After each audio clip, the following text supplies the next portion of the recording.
buenas noches, bienvenidos. Este es el resumen de noticias de la televisión pública, resumen de noticias de lunes. Comienza una nueva semana.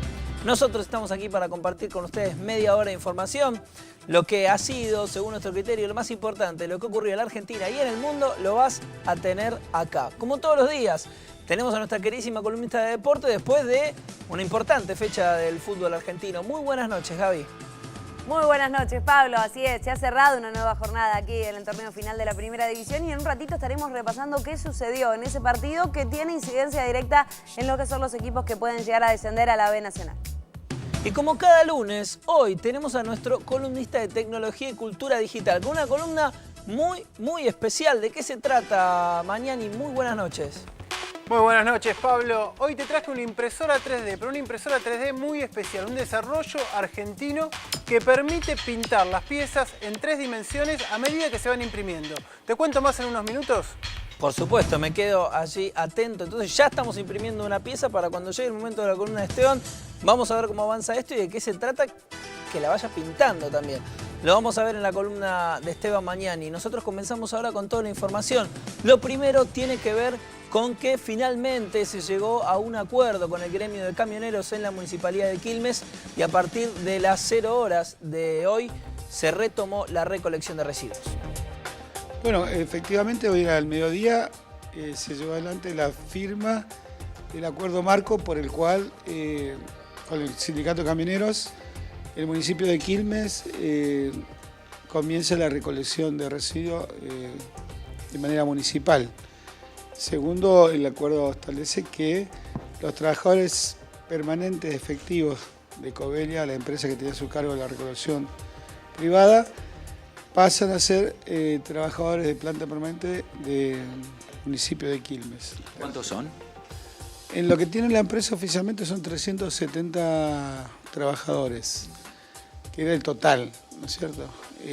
Después, esos trabajadores pasan a tener categorías de chofer, recolectores, mecánicos, oficiales y medio oficiales, que se han fijado una grilla salarial para el año, que ya está avalada por los trabajadores y por el municipio de Quilmes. Son similares a las categorías que tenían anteriormente, porque en el municipio ya existen trabajadores recolectores de hace muchos años y tienen un salario más o menos equivalente los trabajadores recolectores históricos del municipio de Quilmes.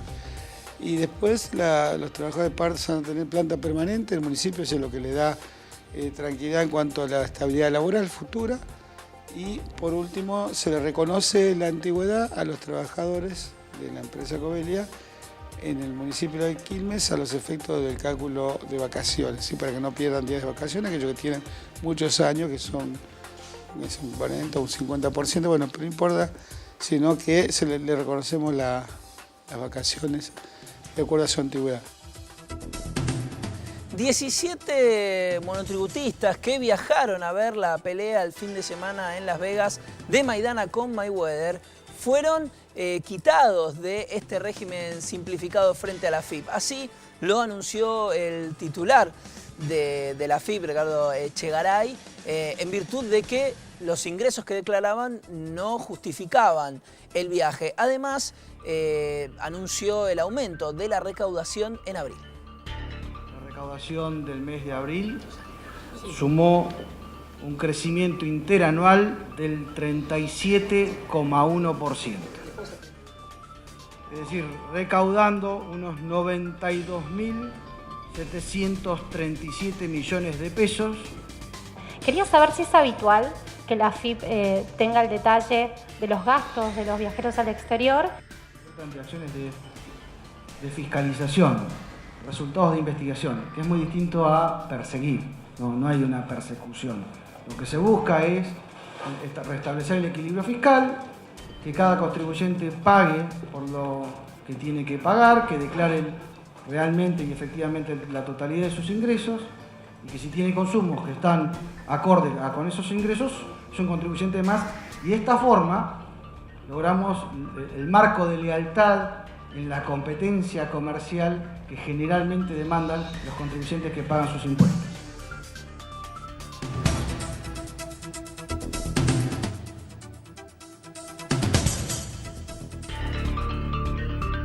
El secretario de Seguridad, Sergio Berni, criticó el informe del Departamento de Estado de los Estados Unidos que hace referencia al comercio de estupefacientes a través de la triple frontera por arbitrario y carecer de cualquier sustento científico. Además, aseguró que ese país que importa las drogas y exporta las muertes, ya que tiene 4 millones de drogadictos y la consecuencia son 200.000 muertes en Colombia y 100.000 en México.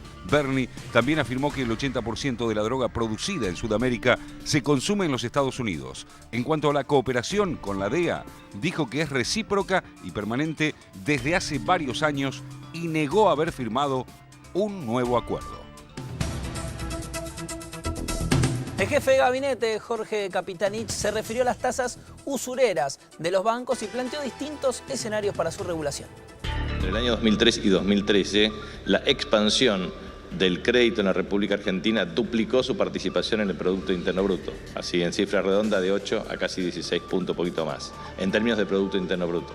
En segundo lugar, ha habido políticas activas por parte del Estado para inducir una política regulatoria. Por eso se planteó desde el préstamo del Bicentenario con casi 52.000 millones de pesos, y si uno suma la totalidad de los instrumentos con subsidio de tasa, desde el préstamo del Bicentenario hasta inciso Q, K y otros niveles de asignación de recursos crediticios por parte del Estado, la suma da a cerca de 200.000 millones de pesos. Observamos un comportamiento asimétrico entre entidades financieras, cooperativas, cajas de crédito, asociadas a préstamos personales. Entendemos que esas tasas son elevadas, en algunos casos usurarias, y allí es donde debe propender dos acciones posibles: la autorregulación o eventualmente la actividad regulatoria por parte del Estado.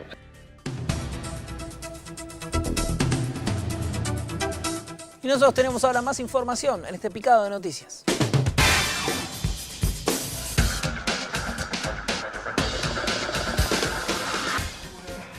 El ex líder de los Redonditos de Ricota pidió a sus seguidores que se hagan el test temprano del HIV. El Indio Solari hizo el pedido a través del portal Redonditos desde Abajo, donde criticó también la falta de presencia de la enfermedad en los medios. Más de 60 efectivos que realizaban tareas de custodia en la Casa de Gobierno de la provincia de Buenos Aires fueron enviados a patrullar las calles como parte de las medidas por la emergencia en seguridad. Sus puestos fueron cubiertos por personal retirado. El tribunal que juzga a los 29 acusados por la tragedia de Once hizo lugar a un pedido de la defensa del ex secretario de Transporte, Ricardo Jaime, y le permitió no estar presente en las audiencias. El argumento fue el costo del traslado desde Córdoba, donde reside.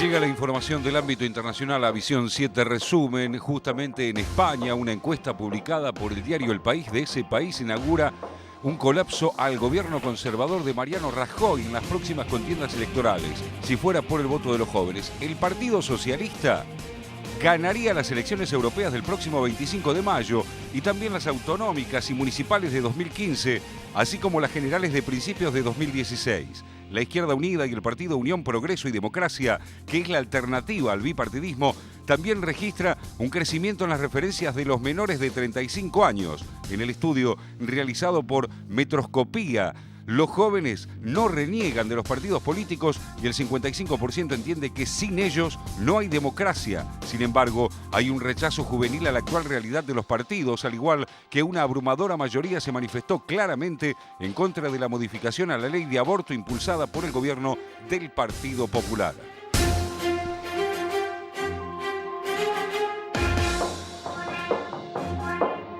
Y de España nos vamos a Rusia. Allí la Cancillería emitió un comunicado en que advierte sobre una posible catástrofe humanitaria debido a la ofensiva desatada por Ucrania en las ciudades del este del país que habían caído en manos de los separatistas prorrusos.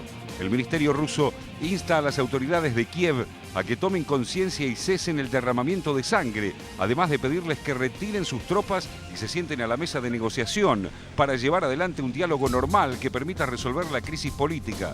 Según las milicias prorrusas que defienden la ciudad de Slavianska, hoy murieron alrededor de 10 personas, muchos de ellos civiles, mientras que el Ministerio del Interior de Ucrania informó que sus fuerzas sufrieron 4 bajas y 30 heridos.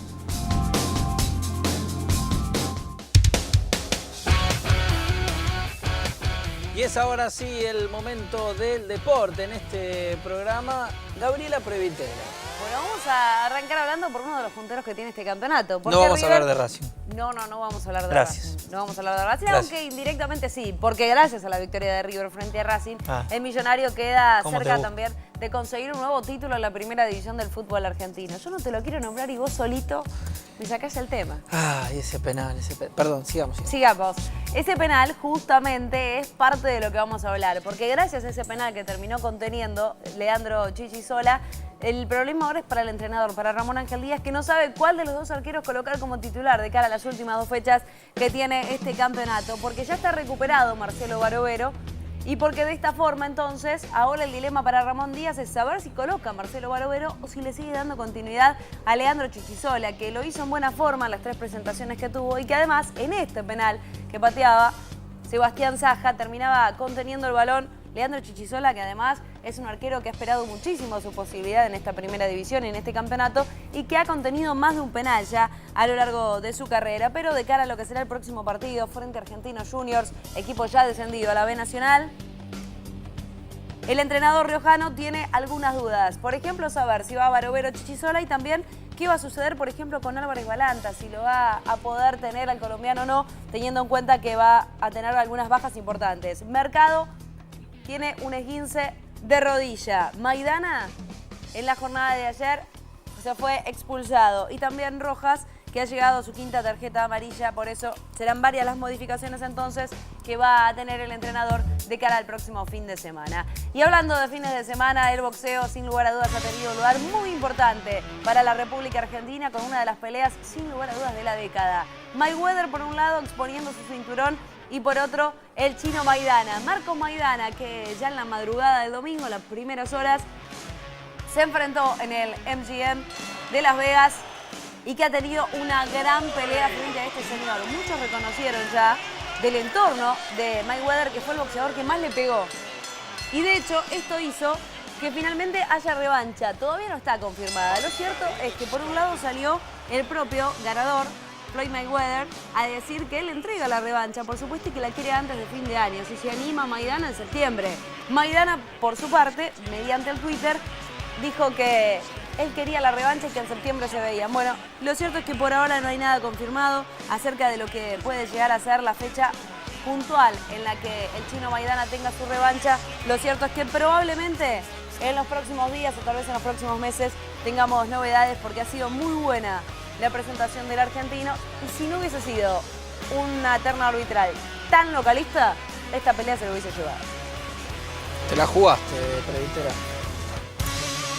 Es que el problema es cuando vos vas a enfrentar al boxeador que tiene su título, y ya lo hemos visto, también lo hemos hablado en otras peleas, es que tenés que mínimo tirarlo una vez, mínimo. Tenés que hacer una pelea de knockout. Ganarle por bastante, claro. Exacto, porque ante una mínima diferencia pasa lo que sucedió el otro día. Había una sola tarjeta de los 3 árbitros que estaba igualada, 114-114, y el resto había una mínima diferencia.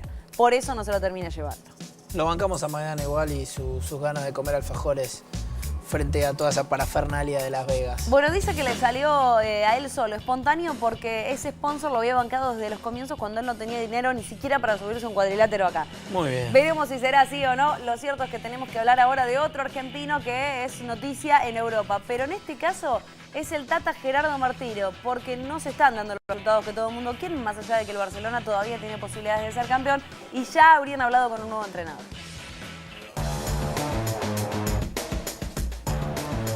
Luis Enrique está cada vez más cerca del Barcelona. Dialogó en la jornada de hoy, según cuentan varios medios españoles, con Andoni Zubizarreta, que es el director deportivo que tiene Barcelona. La idea es que Luis Enrique se haga cargo del conjunto catalán ya, en breve, cuando termine este campeonato, que todavía Barcelona no lo perdió, porque en esta fecha empató Barcelona, empató el Real Madrid y perdió el Atlético de Madrid, que es el puntero. Es decir, está todo el rojo vivo, cada vez falta menos, pero son muy pocos los puntos que tienen de diferencia. Sin embargo, pase lo que pase, está claro que el punto final para esta etapa de Gerardo el Tata Martino como entrenador del Barcelona parece estar muy cerca. Hoy se han reunido entonces el vicepresidente, mejor dicho, el director deportivo azulgrana, Zubizarreta, con Luis Enrique, un hombre de la casa y que por supuesto parece ser uno de los nombres puestos para salvar entonces el lugar del Tata Martino. Insisto, no se están dando los resultados que quieren, quedaron afuera de la Liga de Campeones, sin la Copa del Rey, y por eso entonces estaría dando un paso al costado. Tiempo de repasar lo que sucedía hace minutos nada más en el partido del campeonato local, del torneo final. Y la gran victoria de Tigre frente a Belgrano de Córdoba. Digo gran victoria no por el resultado, sino porque gracias a este triunfo, Tigre toma distancia en lo que tiene que ver con la zona del descenso. El fin de semana anterior había descendido Argentino Junior. En la jornada de ayer, tras la victoria de Boca, descendió All Boys. Queda un solo lugar y son varios los equipos que podrían llegar a estar en esa situación. Tigre, que tenía un penal a favor, así lo cobraba el árbitro del partido, e iba a ser Nahuel Pan el que iba a ejecutarlo. ¿Y qué pasó? Lo pateó así, afuera. Se perdía Tigre la posibilidad de abrir el marcador. 0-0 estaba el partido en un penal que para mí no fue, que fue inexistente y que solo el árbitro lo vio. Lo cierto es que siguió el partido y después de allí, sí, Tigre iba a llegar a ponerse en ventaja. Kevin Itabel iba a marcar el primer tanto del partido.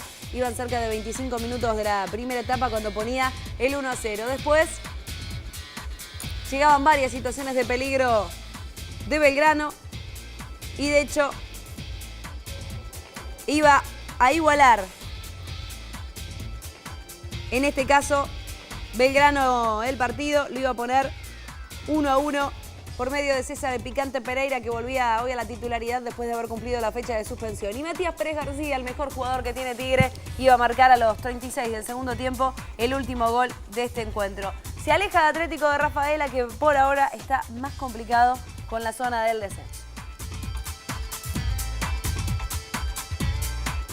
Nosotros nos vamos a ir a un corte. Cuando volvemos tenemos la columna de tecnología de Esteban Magnani, que hoy vino acompañado. Te traemos un prototipo en desarrollo para pintar piezas en 3D. Te cuento más en unos minutitos. En unos minutos nada más, después del corte, cuando volvemos y tenemos más resumen de noticias de la televisión pública.